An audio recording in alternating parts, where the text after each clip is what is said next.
कल्पना कीजिए एक ऐसी जंग की जो किसी भी पिछली जंग जैसी नहीं है। एक ऐसी जंग जहां जीत का मतलब दुश्मन को घुटनों पर लाना नहीं, बल्कि उसे लड़ने की हिम्मत ही तोड़ देना है। आज हम एक ऐसी ही रणनीति को समझने की कोशिश करेंगे।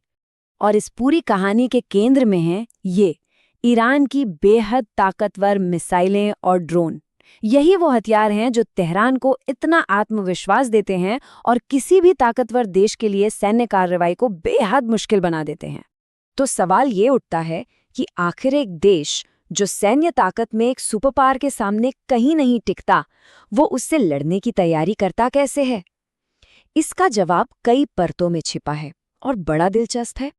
देखिए, ईरान की रक्षा की जो पहली दीवार है, वो किसी इंसान ने नहीं बल्कि खुद कुदरत ने खड़ी की है। जरा इस नक्शे पर नजर डालिए। ये सिर्फ जमीन का एक टुकड़ा नहीं है, ये एक किले का ब्लूप्रिंट है। ईरानी पठार ऊंचे ऊंचे पहाड़ों से घिरा हुआ है, जो किसी भी जमीनी सेना के लिए एक बुरे सपने की तरह है। और ये सिर्फ एक दावा नहीं है।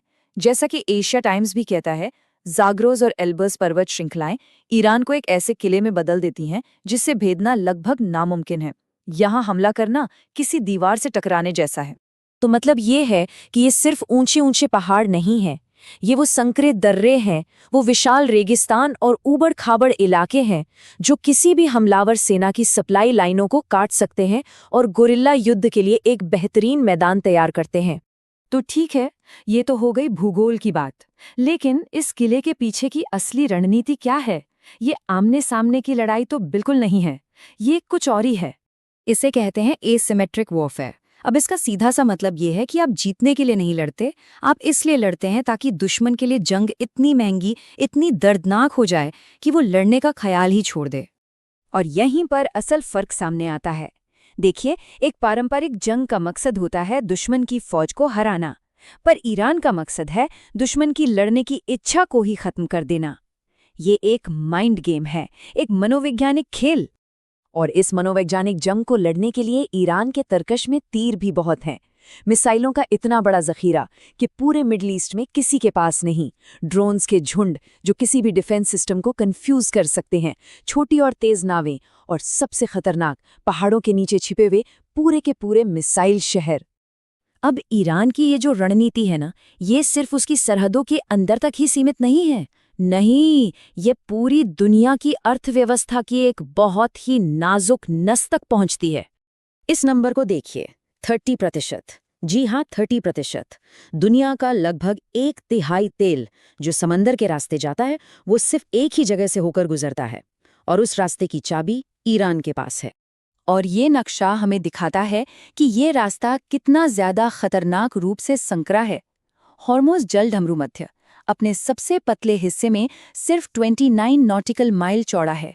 सोचिए, ये दुनिया की इकोनॉमी की सबसे अहम धमनी है और ईरान के पास इसे दबाने की पूरी ताकत है। लेकिन देखिए, ईरान का प्लान इसे पूरी तरह से बंद करने का नहीं है।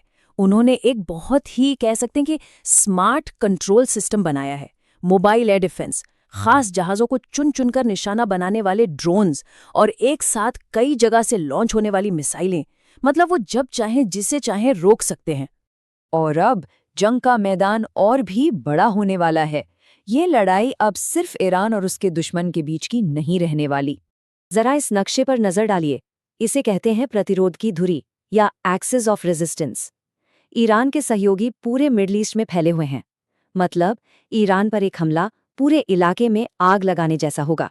लेबनान में हिजबुल्ला, यमन में हूती, गाजा में हमास, और सीरिया और इराक में न जाने कितने और मिलिशिया ग्रुप्स। ये सब एक इशारे पर एक साथ कई मोर्चे खोल सकते हैं। किसी भी सुपर पावर के लिए इस सिचुएशन को संभालना लगभग नामुमकिन हो जाएगा। और आखिर में ये लड़ाई सिर्फ एक क्षेत्रीय संघर्ष नहीं रह जाती, ये एक ग्लोबल चेस बोर्ड बन जाती है, एक वैश्विक क्षय और मात का खेल। सीधी सी बात है, जब एक सुपर पावर मिडिल ईस्ट की जंग में फंसती है, तो उसके जो बड़े कॉम्पिटिटर्स हैं जैसे चीन और रूस, उन्हें दुनिया के दूसरे कोनों में अपना दबदबा बढ़ाने का खुला मैदान मिल जाता है। जैसा कि नेशनल हेराल्ड ने बिल्कुल सही कहा है, एक महाशक्ति जो बार बार खुद को युद्धों में थका देती है, वो कहीं और मुकाबला करने की अपनी ताकत कमजोर कर देती है। ये एक लंबा खेल है और ईरान ये बात अच्छी तरह जानता है। तो कुल मिलाकर तस्वीर क्या बनती है? एक ऐसा देश जो किले की तरह है, एक ऐसी फौज जो जीतने के लिए नहीं बल्कि दुश्मन को थकाकर तोड़ने के लिए लड़ती है, दुनिया की इकोनॉमी को बंधक बनाने की ताकत और दोस्तों का एक ऐसा नेटवर्क जो कहीं भी आग लगा सकता है। ये एक ऐसा दलदल है जिसे जानबूझकर तैयार किया गया है। और ये सब हमें उस सबसे बड़े सवाल पर लाकर खड़ा कर देता है, एक ऐसी जंग में जिसे डिजाइन ही इसीलिए किया गया है कि कोई जीत न सके, उसमें आखिर जीत दिखती कैसी है? ऐसे ही और विश्लेषण के लिए ग्लोबल लेंस को फॉलो करें।